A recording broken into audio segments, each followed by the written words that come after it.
Good day, folks. Rob Vivian here on Friday, June the 29th for our weekly tip.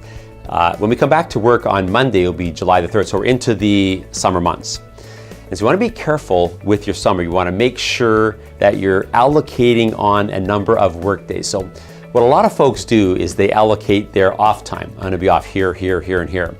And then it leaves the work days. And then they end up, because it's summer, they end up working those on days sort of somewhat lackadaisical. And so what you really need to do is the opposite.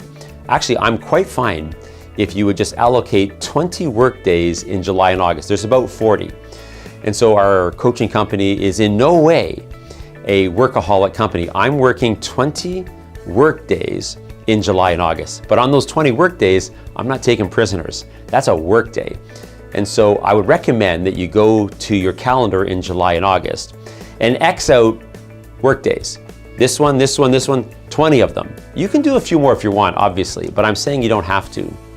As you know, as an adult, the summer months of July and August, they get in the books fast. So get at your calendar, instead of Xing out off days, X in on days.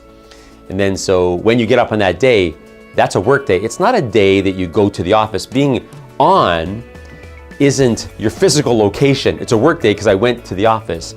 Working, having a work day, being on, isn't your physical location, it's what you're doing that day. So 20 times in July and August, go to work, be at work, and take no prisoners. That actually wouldn't work long term, but it'd be enough for the summer. So be smart with your summer, schedule at least 20 work days, and take no prisoners on those work days. I want to also let you know that my third book, Success Explosion, is now available for sale. This is a really good book.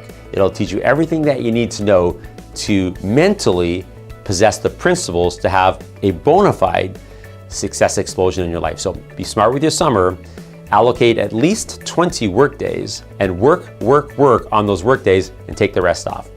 If you like these weekly updates, these tips, I highly recommend you subscribe to our YouTube channel. Have an awesome day.